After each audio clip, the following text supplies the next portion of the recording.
Film chamber president గా దగ్గుపాటి సురేష్ బాబు ఎన్నికయ్యారు. Vice president గా సూర్యదేవర నాగవంశీ, ఛాంబర్ సెక్రటరీగా అశోక్ కుమార్ ను ఎన్నుకున్నారు.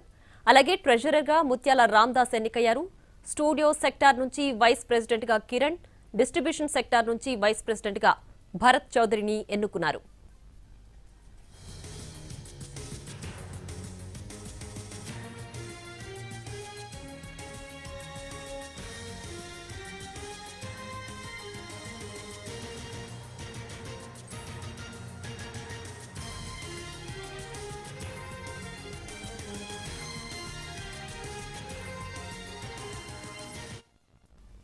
ఫిలిం ఛాంబర్ ఎన్నికల్లో ప్రోగ్రెసివ్ ప్యానెల్ కే ఎక్కువ ఓట్లు పడ్డాయి. 44 ఓట్లలో ప్రోగ్రెసివ్ ప్యానెల్ కు 28, మన ప్యానెల్ కు 15 ఓట్లొచ్చాయి.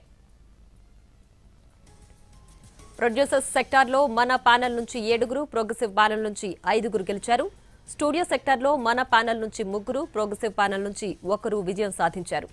అలాగే ఎగ్జిబిటర్స్ సెక్టార్లో ప్రోగ్రెసివ్ ప్యానెల్ నుంచి 14 మంది, మన ప్యానెల్ నుంచి 2 గెలిచారు. ఇక డిస్ట్రిబ్యూషన్ సెక్టార్ ప్రోగ్రెసివ్ ప్యానెల్ నుంచి 8 మంది, మన ప్యానెల్ నుంచి 3 గెలిచారు.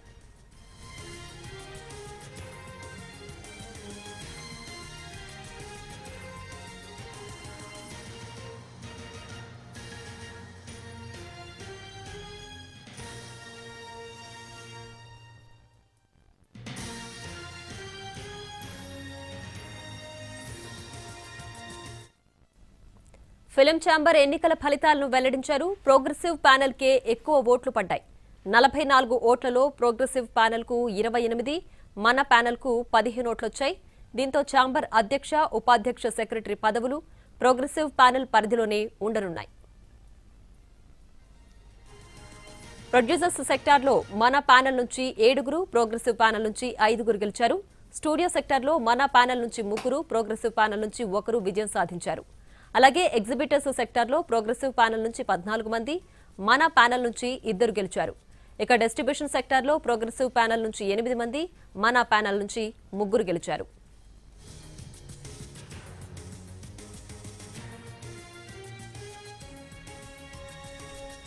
ప్రశాంతమైన వాతావరణంలో ఫిలిం ఛాంబర్ ఎన్నికలు జరిగాయన్నారు నిర్మాత సి కళ్యాణ్. సెక్రటరీగా కె అశోక్ కుమార్, ట్రెజరర్ గా ముత్యాల రామదాసు, జాయింట్ సెక్రటరీలుగా విజేందర్ రెడ్డి, మోహన్ ఓట్లపట్ల.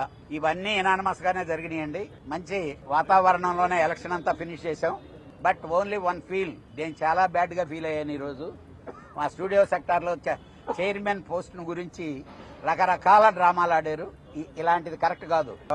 విజయవాడ సెక్రటరీగా బేకరీ ప్రసాద్, తర్వాత గుత్తకల్లు సెక్రటరీగా జాయింట్ సెక్రటరీగా సాయిరెడ్డి, తిరుపతి నాగార్జున, అలానే వైజాగ్ మూర్తి, వైజాగ్ అండి. టోటల్గా